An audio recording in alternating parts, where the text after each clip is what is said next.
భారతదేశం హిందూ సంస్కృతి సంప్రదాయాలకు పుట్టినిల్లు. ఈ దేశంలో ఎన్నో దేవాలయాలు ఆధ్యాత్మికతకు ప్రతీకలుగా నిలిచాయి. కాగా అందులో అత్యంత సంపద, ఆదాయం కలిగిన గుళ్ళు కూడా ఉన్నాయి. ఇండియాలో అత్యంత ధనిక దేవాలయాల గురించి ఓ లుక్కేద్దాం.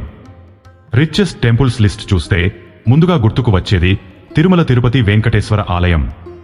ఆంధ్రప్రదేశ్లో గల ఈ దేవాలయం ప్రపంచంలోనే ఎంతో ప్రసిద్ధి చెందిన మరియు ధనిక దేవాలయంగా గుర్తింపు పొందింది. తిరుమల కొండల నడుమ 16 ఎకరాలకు పైగా విస్తీర్ణంలో ఉన్న ఈ గుడి 10వ శతాబ్దంలో నిర్మించబడింది.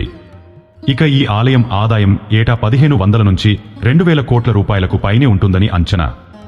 రోజు ఈ ఆలయానికి 50,000కు పైగా భక్తులు, సందర్శకులు వస్తుంటారు.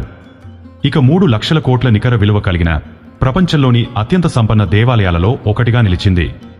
విలువైన కానుకలు, భక్తుల నుండి వెంట్రుకలు, ఫిక్స్డ్ డిపాజిట్లపై వడ్డీ మొత్తం, వివిధ టీటీడీ ఆధ్వర్యంలో నడిచే ట్రస్టులకు విరాళాలుగా 100 కోట్ల రూపాయలు ఆదాయం వస్తుంటుంది. ఇక ధనిక దేవాలయాల్లో పూరీ జగన్నాథ ఆలయం కూడా ఉంది.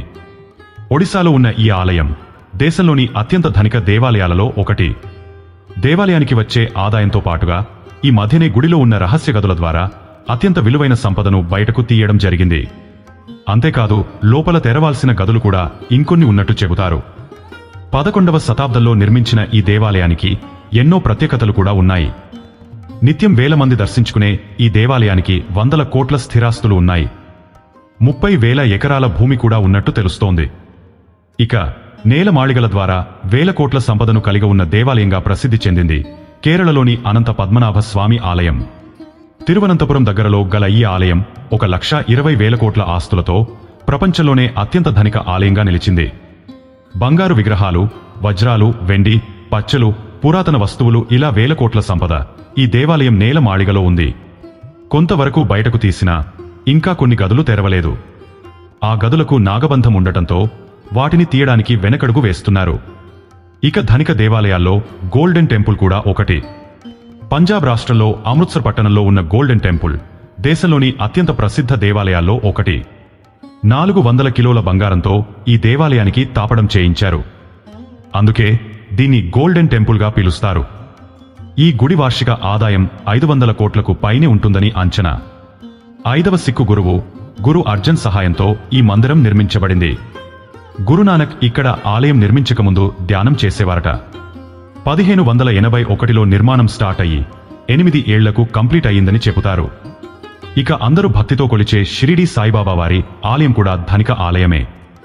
మహారాష్ట్రలోని షిర్డీ సాయిబాబా ఆలయానికి ప్రపంచం నలుమూలల నుండి ప్రతిరోజు 30,000 మంది వరకు భక్తులు వస్తుంటారు. 1922లో నిర్మించబడిన ఈ ఆలయానికి ఆదాయం కూడా ఎక్కువే.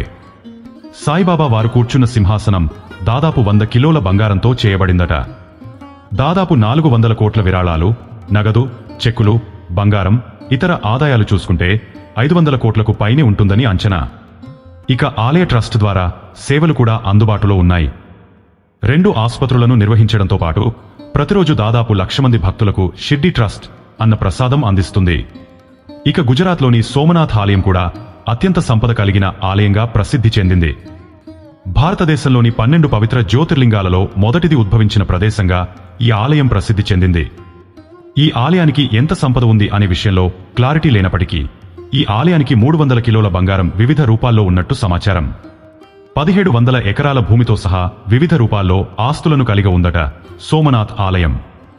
వైష్ణోదేవి ఆలయం హిందువులకు ప్రధాన పుణ్యక్షేత్రాలలో ఒకటి. 5,200 అడుగుల ఎత్తులో ఉన్న ఈ ఆలయం వైష్ణోదేవిగా పూజించబడే దుర్గాదేవికి అంకితం చేయబడింది.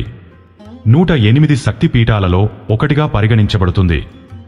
భారతదేశంలోని అత్యంత ధనిక దేవాలయాలలో ఒకటైన ఈ మందిరానికి గత 2 దశాబ్దాలలో 1800 కిలోల బంగారం, 4,700 కిలోల వెండి మరియు 2,000 కోట్ల రూపాయల నగదు విరాళాల రూపంలో వచ్చినట్టు తెలుస్తోంది.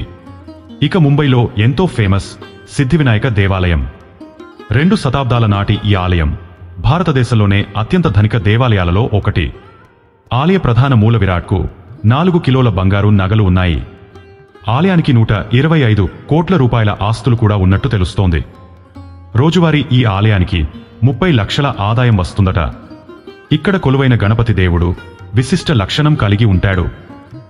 ఇక్కడి వినాయకుడి తొండం కుడివైపుకు వంగి ఉంటుంది. విగ్రహానికి 4 చేతులు ఉన్నాయి.